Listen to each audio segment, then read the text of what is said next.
सावरकरांचा जय सो स्वातंत्र्य लक्ष्मी की जय. सावरकरांनी त्यांच्या भावाला लिहिलेलं पत्र आहे. कधी लिहिलेलं आहे तर 14 मार्च 1945 या दिवशी ते लिहित आहेत त्यांच्या भावाला बाबा. त्यांच्या मोठ्या भावाला ते बाबा म्हणत असत, गणेश सावरकर. बाबा, आपल्या तिघा भावांचे जीवित कार्य एकरूप एकजीव असेच होते. आपण आपल्या पिढीत आपल्या कुळाचे ऋण फेडले. भारताच्या इतिहासातील एक अध्याय सुवर्णाक्षरांनी नोंदला गेलाच पाहिजे. सावरकर युग हा शब्द शत्रूंनी रुढविला आहे. कर्तव्याच्या दृष्टीने कालच्या पत्रात लिहिले होते, पण फलाविषयी बोललो नव्हतो. कर्तव्याच्या दृष्टीने कालच्या पत्रात लिहिले होते, पण फलाविषयी बोललो नव्हतो. कारण मा फलेषु कदाचन. पण सापेक्षता बोलायचे तर 2 वेळा उभ्या राष्ट्राचा जीवन प्रवाह प्रतिकूलाकडून आपण आपल्या सहकार्यांसह उलटावून दिला. स्वातंत्र्य लक्ष्मी की जय ही पहिली क्रांती घोषणा आपली व तिलाच पूर्तता देणारी हिंदुस्तान हिंदुओं का नहीं किसी के बाप का ही दुसरी क्रांती घोषणा ही आपलीच. पण 2 वेळा राष्ट्राची विचार क्रांती वाचार क्रांती घडवून आणली.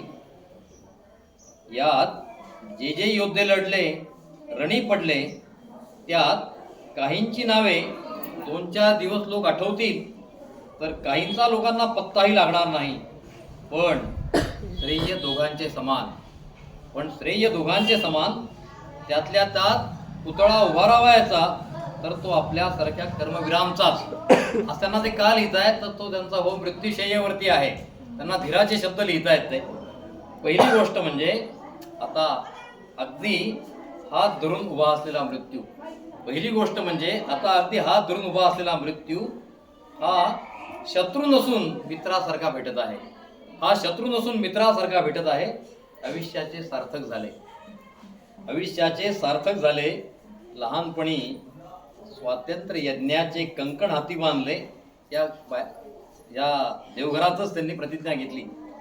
स्वातंत्र्य यज्ञाचे कंकण हाती बांधले, ते यावत जीवी सोडले नाही. घनघोर यातना, दुःखे, सुखही तसेच. इकडे अंदमान तर तिकडे लाखो स्वजनांच्या जयघोषात हिमालयाच्या हिमशिखरावर काश्मीर, हरिद्वार ते आसामपर्यंत फडकवलेला कीर्तिध्वज. पण घनघोर दुःखात तसेच सुखात त्याच हिंदुस्थान स्वातंत्र्याचा क्रांतिध्वज हातातून ढळला नाही. एवढ्या परिस्थितीत क्रांतिध्वज हातातून ढळला नाही.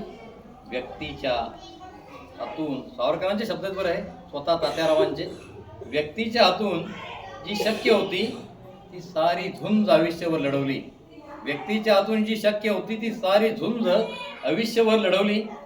तिशीच्या आतच फासाशी उभे राहावे लागले तरी झुंजतच राहिलो. हे केवढे समाधान आहे. कर्मण्येवाधिकार असते म्हणून फलाविषयी काहीच बोललो नाही. जो स्वातंत्र्य यज्ञ आपण प्रथम चेतविला तो आज राष्ट्रभर भडकलेला आहे. या आपल्यासारख्या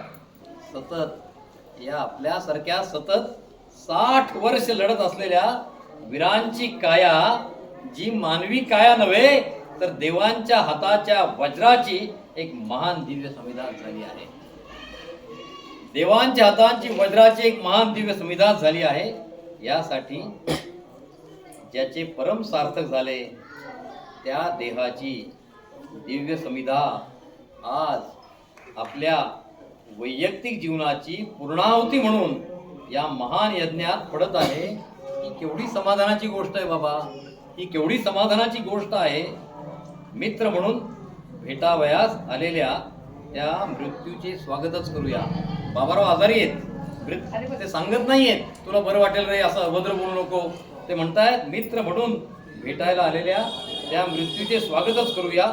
योगास चित्तवृत्ती निरोधा हे सूत्र आहे. चित्तवृत्ती निरोधना समाहित झालेल्या समाधीत आपले मरण पाहिले म्या डोळा, तो झाला अनुपम सुख सोहळा. अशा समाधानाने आपला सारा जन्म जनार्दनाच्या सेवेत झिजविलेल्या कीर्तिनिरपेक्ष, कीर्तीची अपेक्षा नाहीये, कीर्तिनिरपेक्ष केवळ कर्तव्यरहित वीराला योगनिद्रेत सुख समाधीत विलीन होण्याचा अधिकार आहे.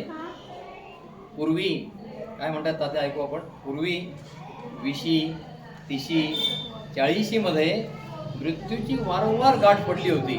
पूर्वी 20, 30, 40 मध्ये मृत्यूची वारंवार गाठ पडली होती. तेव्हाही आपण त्याचे स्वागत केले, पण ते काहीसे आव्हानाच्या स्वरूपात होते. येतोस, मृत्यूला ते म्हणतात, येतोस तर ये, कोण तुला भीते, येतोस तर ये, कोण तुला भीते, असा ध्वनी त्यावेळच्या सिद्धतेचा होता. आज प्राकृत संसारात ज्यांना सुखे सार्थकता म्हणतात, तीही सुटलेल्या काळाने आपल्या भोवती विखुरलेली आहे. स्वजन आप्तेष्ट पुन्हा भेटले. कारागृहात जी पिपासा अपुरी राहिली होती, ती आज भरतखंडात झालेल्या युगप्रवर्तक कार्याच्या व्यापात सिंधू, गंगा, यमुना ते दक्षिण सिंधू पर्यंत सर्व पवित्र नद्यांचे प्रत्यक्ष जल पिऊन शांत होत आहे. घरी दारी मुले हसत खेळत आहेत. आता मृत्यू आला नाही तर आपणहून महाप्रस्थानाला निघावयाची घडी भरली. ते म्हणत नाही, थांब रे तुला बरं वाटेल. आता मृत्यू आला नाही तर आपणहून महाप्रस्थानाला निघावयाची घडी भरली. यास्तव त्यांच्या भावाला लिहिता येतं नाही. यास्तव समाधानाने मित्राचा जसा हात धरावयाचा तसाच मृत्यूचा, मित्राचा जसा हात धरावयाचा तसाच मृत्यूचा, आव्हानाने नव्हे तर आनंदाने, ज्यात मागे किंवा पुढे काही उरले नाही, तृषा तृप्त झाल्या. एका झटक्यासरशी जगाची वार्ता, लोभ, क्षोभ, संबंध नाहीसे होऊन केवळ शांतता उरली. एका झटक्यासरशी जगाची वार्ता, लोभ, क्षोभ, संबंध नाहीसे होऊन केवळ शांतता उरली. मी देखील नाहीसा झाला.